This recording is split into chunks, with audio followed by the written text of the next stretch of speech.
Herkese selam arkadaşlar. Spider-Man Brand New Day filminden an itibariyle çıktım, eve geldim ve hemen sıcağı sıcağına sizinle düşüncelerimi paylaşmak istiyorum. Tabii ki de video spoilerlı. Burayı arada aksatıyorum biliyorum ama biraz daha devamlı olarak içerik üretmeye çalışacağım. Tabii bu biraz da sizin etkileşiminizle alakalı olduğu için videoyu beğenmeniz, yorum atmanız, abone olmanız, eğer beğenirseniz arkadaşlarınızla paylaşmanız beni motive ediyor aynı zamanda. Şimdi filme gelelim. Peki bu film abartıldığı kadar güzel miydi? Maalesef ki bu videoda çok fazla olumlu yorum duymayacaksınız. Çünkü film o kadar ortalamaydı ki Marvel filmleri için tamamen ortalama bir filmdi. Genel olarak diğer izlediğimiz filmler çerçevesinde değerlendirdiğimizde, yani Marvel dışı filmler çerçevesinde değerlendirdiğimizde de benim açımdan film kötüydü arkadaşlar. Bunun sebebi kesinlikle kötü CGI'ler veya karakter gelişimleri, şu bu. Hani böyle akla ilk gelen şeyler değil. Yıllarca yapılan altyapının ardında sonuçsuz bir şey olması. Yani anlıyorum, birçok şeyi vermeye çalışmışlar ama bu şekilde mi? Görüntü yönetmenliğini sevmiştim. O zaman öncelikle beğendiğim taraflarından bahsedeyim. Sonrasında detaylıca yerden yere vuralım bu filmi. Ben Saadet. Hoş geldin. Hazırsan başlayalım. Peter Parker'ı bıraktığımızda arkadaşlarının hafızasında yeri yoktu. Artık hatırlanmıyordu. Ama kendisi her şeyi hatırlıyor film boyunca ve tabii ki de MJ'ye defalarca açılmak istiyor. Bir mektup yazmış, onu vermek istiyor ancak veremiyor. Yani fragmanda gördüğümüz kadarıydı. Fakat film ilerledikçe biz görüyoruz ki Peter Parker evet çok iyi koşullarda yaşamıyor ama bazı iyi teknolojilere sahip. Tamam, bunun arka planında bir Tony Stark edası olduğunu biz hissediyoruz ama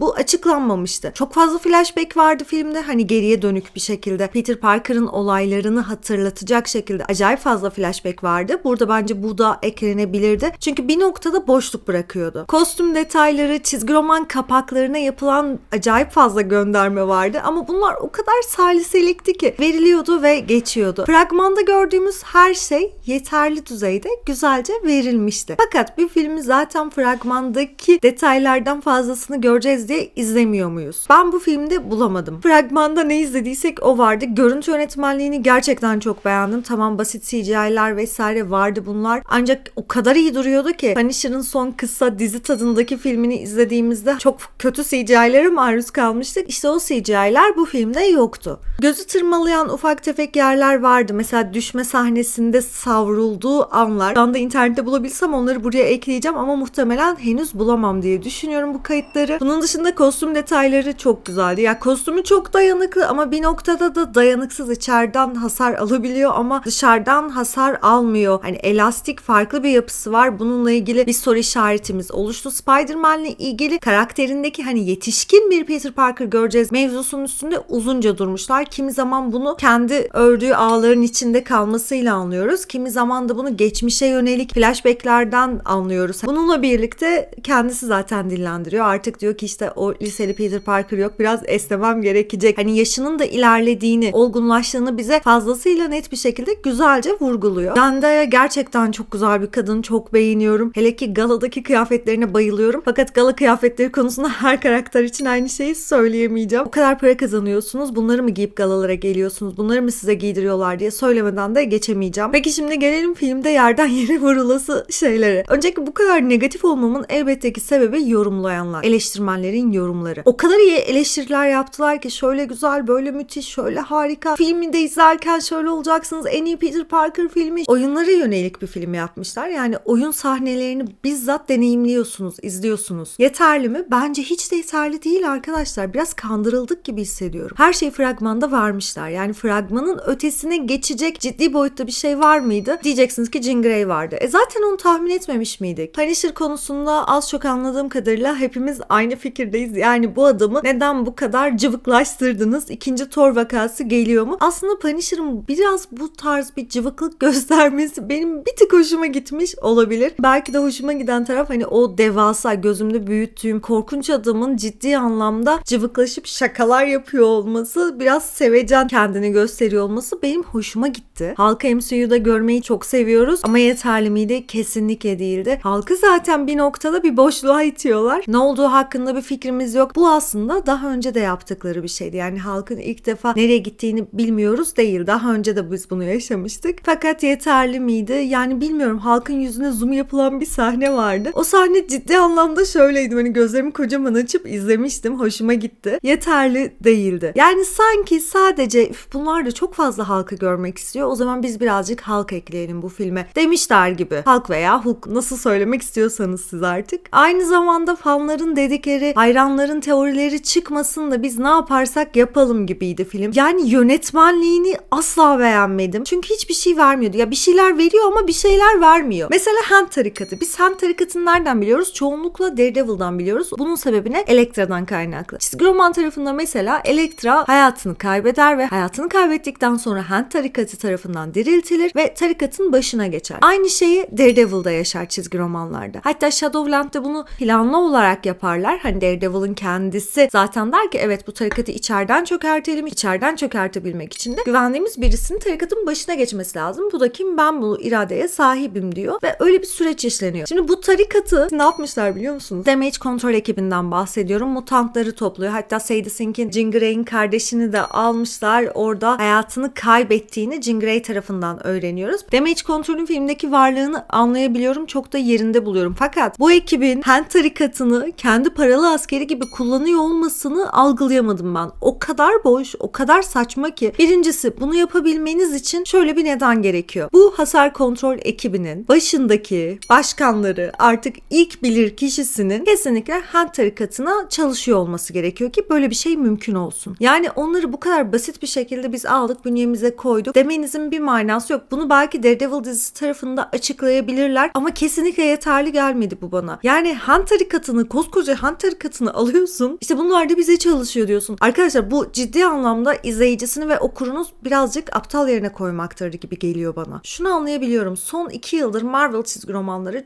çok iyi işler çıkartamadı. Çoğunluk olarak bakıyorum. Genel olarak söylüyorum. Hatta bunu Eisner çizgi roman ödülleri kapsamında da değerlendirebiliriz. Mesela DC Eisner'da bir sürü ödül toplarken Marvel tarafı maalesef ki aynı etkiyi bırakamadı. Ama eski çizgi romanlara baktığımızda, ki zaten yepyeni bir gün çizgi romanı Türkçe'ye çevrildi. Bu arada hiçbir şey de reklam değil. Mesela bu çizgi roman yeni bir çizgi roman değil ki. Hani şunu demek istiyorum. Arka planda sizin toplayabileceğiniz, elinizde çok fazla kaynak varken siz oyunlar için mi böyle bir senaryo çıkardınız? Evet, filmdeki çok duygusal sahneler vardı. Özbenlik üzerine çok fazla düşünebileceğimiz boşluklar bırakıldı. Ama sürekli arka arkaya bunu vermek bir tık duygu sorumlusu gibi geliyor. Mangalarda mesela bunu çok yaparlar. Animelerde bunu çok yaparlar. Ki kanalın aboneleri bilir ki burası biraz çizgi roman, manga, okuma kültürü üzerine bir kanal. Fakat arada bu tarz içeriklere de videolar çekiyoruz. Şimdi sen bunu yaptığın zaman bu verimli olmuyor. Yani bunun arka planında şu geliyor. Biz Spider-Man'in bir de mangasını yapacağız. O yüzden mi yaptık bu filmi? Ya da yeni gelecek oyun için yaptık bu filmi. Ya da mutantlara biz bir altyapı yaptık ve belki de bunun bir dizisi çıkabilir bir ihtimal. Bu yüzden yaptık biz bunu gibi bir şey. Ama bunu neden Spider-Man başlığı altında yaptınız? Ya da neden bu kadar olumlu eleştirmen yorumu var? Eleştirmenlerin de güven kalmadığını düşünüyorum an itibariyle. Çünkü bu ilk kez başımıza gelmiyor. Zaten Örümcek Adam çoğumuzun çocukluğundan beri var olduğu için hani yetişkin halimizde sinemaya gidiyoruz. Mesela şu anda yüzümdeki taşların bir manası var. 30 Temmuz benim doğum günüm olduğu için ve 31 Temmuz'a bağlayan gece biz sinemaya gittik ve doğum günümden kalma bu taşlar. Yani ben 30 yaşımdan gün aldım ve Spider-Man filmine koşa koşa ilk seansa gittim. Şimdi böyle bir şey varken bu birazcık bize haksızlık değil mi? Çünkü arkadaşlar biliyorum bunu sadece ben bu şekilde hissetmiyorum. Yani salona girdiğimde çok fazla akranımı gördüm, benden büyük insanları gördüm. Gerçekten içimizde seviyoruz bir noktada Spider-Man'i. Filmin ana hatlarına gelelim biraz daha. Biraz daha yerden yere vuralım. Sokak seviyesi bir başlangıç yapmışlar. Fragmanda verdiği işte alternatif düşmanlarla çatara patara küçük dövüşlerini falan eklemişler. Ama fragmanda gördüğümüz kadarından 1-2 dakika daha fazlasıydı. Ben şunu demiyorum. Full bir aksiyon verin demiyorum aslında bu cümlemde. Daha da detaylandırın. Zaten 2,5 saat, 3 saate yakın bir film yapmışsınız. Bunu biraz daha geliştirebilirdiniz. Yani sanki uykulu birisinin yazdığı senaryonun tekrar başka bir uykulu birisi tarafından düzenlenmiş hali gibiydi. Filmin en iyi tarafı Peter Parker'ın güç artışıydı. Yani bir anda bilincinde bir gelişim olmasıydı. Ki zaten bunu daha önceki videolarda sizinle konuşmuştuk. Çizgi roman tarafında böyle bir mutasyon geçiriyordu bu arkadaş. Ve bu da onu zaten Doomsday'e hazırlıyor. Yani başka türlü Doktor Doom'un karşısında nasıl durabilir? Secret Wars incelememi eğer izlediyseniz ben bundan bir tık bahsetmiştim. Zaten filmin after credit'inde de öyle bir sahne koymuşlar. Örümcek Adam'ı takip eden bir uygulama geliştirilmiş net tarafından ve bu uygulamada baktığımızda Örümcek Adam'ın yeri dünya dışında belirsiz bir konumda tespit ediliyor. Doktor Doom'a karşı Reed Richards'ın durabilmesindeki ana etken Spider-Man'di. Secret Wars'ta dediğim gibi o çizgi roman incelememde bunu tonundan da bir tık bahsetmiştim. Canlı yayınlarda da konuşmuştuk. Frank Castle sokağın sertliğini sırtlarken bir noktada da cıvıklığını vuruyordu. Yani orada bir serseri tipolojisi vurgulamaya mı çalıştılar? Bu filmi çocuklar da izleyecek. Bu yüzden mi böyle yapalım dediler? Anlayamadım. Hani filmin tonunun daha karanlık olduğu söyleniyor. Yani bu karanlık söyleminiz acaba Peter Parker'ın gözlerinin kararmasıyla alakalı mı? Gayet de ortalama bir Spider-Man filmiydi. Bahsedildiği gibi karanlık bir film değildi bence. Filmde beni ikna etmeyen bir diğer detay ise Jean Grey karakterinin zihin kontrolünü bir anda kilometrelerce öteye ulaştırabilmesi. Şimdi biz filmde ne gördük? Jean Grey karşı tarafı manipüle edip yani zihnini kontrol altına alabiliyor fakat 10 metre mesafeyi geçerse bunu yapamıyor. Damage kontrol tarafından yakalandıktan sonra da zaten 12 metrelik bir mesafeyle onu tutuyorlardı. Böyle hapsetmişlerdi. Ve orada bulunmasının sebebi de aslında Sarah'ı, kardeşini kurtarabilmek. Ailesiz büyümüş bu mutantlar zihin kontrolü yapabiliyorlar. Sarah'ın izinde yıllarca gidiyor ve sonradan öğreniyor ki Sarah Damage kontrol tarafından esir tutuluyor. VMAX'te bir muhabbet geçiyor. Orada etiket sökülmüş, sadece VMAX gözüküyor. Buna vurgu yapmışlar. Max bu arada bana bir noktada Stranger Things'i de hatırlattı. Oradan da göndermedir falan diye düşündüm. Ekşimsi tat bıraktı ağzımda, yani gerek var mıydı bunu yapmanıza? Ve Jean Grey burada 12 metrelik mesafeyi ne zaman aşabiliyor? Sarah'ın o odada, kontrol altında tutulduğu odada son gördüğü şeyin Max amblemi olduğunu fark ettikten sonra kriz geçiriyor. Sinir atağıyla birlikte zihin kontrol mesafesi bir anda yükseliyor. Yeterli miydi? Değildi. Çok büyük bir travmaya maruz kalıyor ve bunun sonucunda bunu yaşıyor ama bir anda bu kadar kişiye mi? Tamamen bulunduğu yerin çok ötesindeki insanları da donduruyor, hareketsiz hale getiriyor. O dereceye ulaşıyor zihin kontrolü gücü. Gerek var mıydı? Bence hayır. Gücünü başka bir şekilde gösterebilir miydiniz? Kesinlikle evet. Doomsday altyapı yapıyor olabilirsiniz. X-Men'ler altyapı yapıyor olabilirsiniz. Bu şekilde olması basite kaçılmış. Yani basitin de basite. İlk aklınıza ne gelirse onu koymuşlar. Filmin arkasındaki gizemli gücü Jean Grey'i de bu şekilde vermeleri tamamen bu film izlenecek, biz edeceğimiz kâra bakalım tadında olmuş. Filmde gözümü dolduran bir sahne yoktu. Çünkü film çok fazla duygu bombardımanı yaşatmaya çalışıyordu ama bu o kadar sığ kalıyordu ki. Eski Spider-Man filmlerindeki, mesela Sam Raimi filmlerindeki o duygusallık tonu asla yoktu. Ayrıca Gwen Stacy travmamıza bir yenisi daha eklendi. Yani sürekli hatırlatıyorlar. Bunun üzerine çıkamadıkları için aynı sahneyi tekrar tekrar kullanıyorlar ve tekrar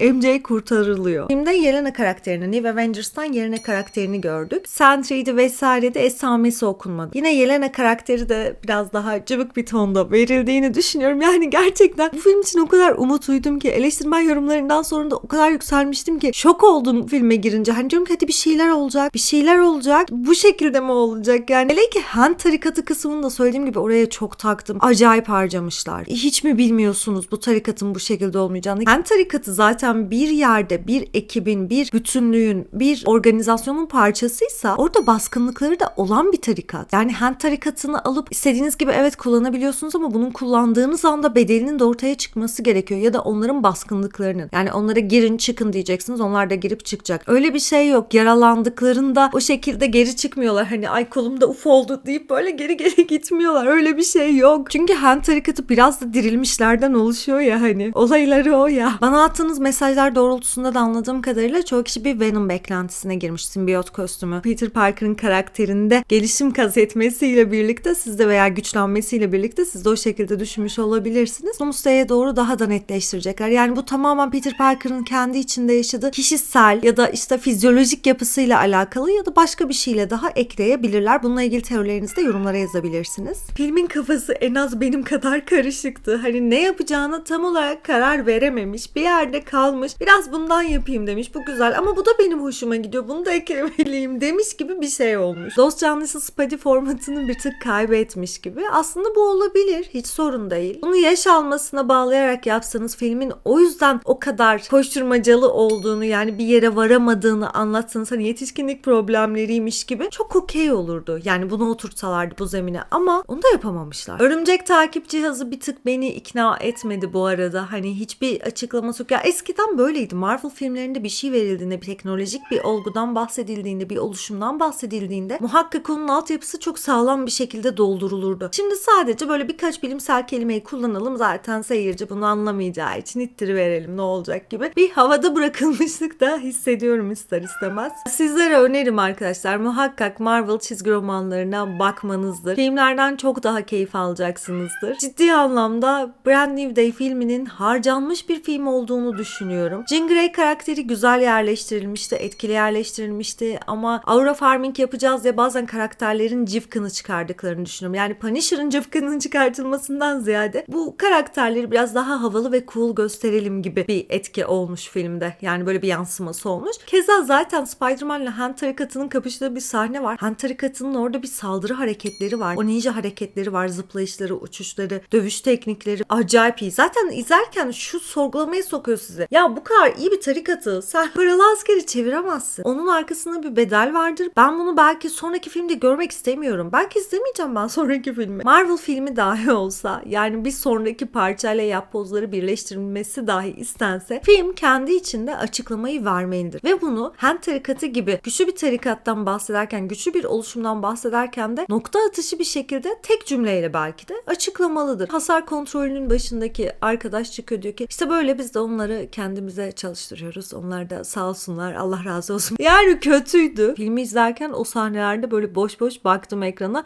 En büyük kızgınlığım, en büyük beğenmediğim detay buydu. Marvel çizgi romanlarının arka planda yıllardır temel atarak sağlam bir şekilde geliştirdikleri hikayeleri, karakterleri, oluşumları Marvel filmleri maalesef ki ciddiye almadan seyircinin önüne salıveriyor. İnanın çizgi romanları okusanız o kadar keyif alacaksınız ki. Hele ki filmi izleyip beğenmiş olabilirsiniz bu arada. Eğer ki filmi izleyip beğendiyseniz muhakkak çizgi roman taraflarına da bakmanızı da öneriyorum. Hem okuma kültürünüze katkısı açısından çok verimli olacaktır. Hem de gerçek Marvel çizgi roman tarafındadır. Filmleri, dizileri evet aralarında çok iyi olanları var ama maalesef ki bazen tat kaçırıcı yerlerde bırakabiliyor. Şimdi tüm bunları kenara bırakırsak ve dersek ki hani çizgi romanlardan bağımsız olarak değerlendirdiğimizde, yani çizgi romanlardaki oluşumlardan bağımsız olarak değerlendirdiğimizde bu film nasıldı? Yine kötüydü. Han tarikatını açıklamıyor. Yani mesela ben Han tarikatını bilmeden, hani onu taktığım için onu söylüyorum sürekli. Mesela ben Han tarikatını bilmiyorum diyelim ve filmi izlemeye gittim. Yani bir Spider-Man filmi izleyeceğim. Eskilerden izlemişim. Aklımda kalmış. Örümcek Adam izlemeye gidiyorum ben diye çıktım evden ve filmi izliyorum. Han tarikatı ne? Bunlar ninja grubu herhalde. Paralı asker gibi düşünürdüm. İyi dövüşen ninjaları almışlar derdim ve kalırdı. Ya da Hulk karakterine bakardım ve derdim ki Hulk karakteri de işte göründü, yine çok güzeldi. Filmin sonlarına doğru Damage Control'de Spider-Man'le bir kapışma sonrasında binadan atlayarak gidiyor. Hani bir kendine geliyor. Kendini kaybetişini atlatıyor ve kendine geliyor. Herhangi bir teknolojik aletin yardımıyla değil. Nereye gitti Hulk? Bu da büyük bir boşluk. Yani ben bunun cevabını niye başka bir filmde görmek zorundayım? Tam cevabı verme ama ucundan koklat, hani belir. Bu tarz büyük firmalarda izlenme kaygısı arttıkça, bence kazanç kaygısı arttıkça, izlenme kaygısı arttıkça bu tarz büyük firmalarda bence işler de gitgide kötüye sarıyor. Spider-Man'e bunu yaptılarsa Doomsday'de de bunu görecek miyiz acaba? Yine de genel olarak ortalama bir film izlediğimi düşünüyorum. Yani evet, video boyunca size sürekli kötü şeylerden bahsettim. Çünkü ister istemez hayal kırıklığım oldu. Bu filmi sinemada izlemesem de olur mu? Daha üzerine konuşabilecek o kadar çok fazla şey var ki. Belki yine yeni bir video yaparız ya da bir yayın açarız. Orada konuşuruz. Siz de yorumlarınızı benimle paylaşmayı unutmayın. Gerçekten film hakkında yorumlarınızı merak ediyorum. Bu kanalda desteklerseniz beni ayrıca mutlu edersiniz. Diğer videolarıma da göz atabilirsiniz. Kendinize iyi bakma cesaretini asla kaybetmeyin.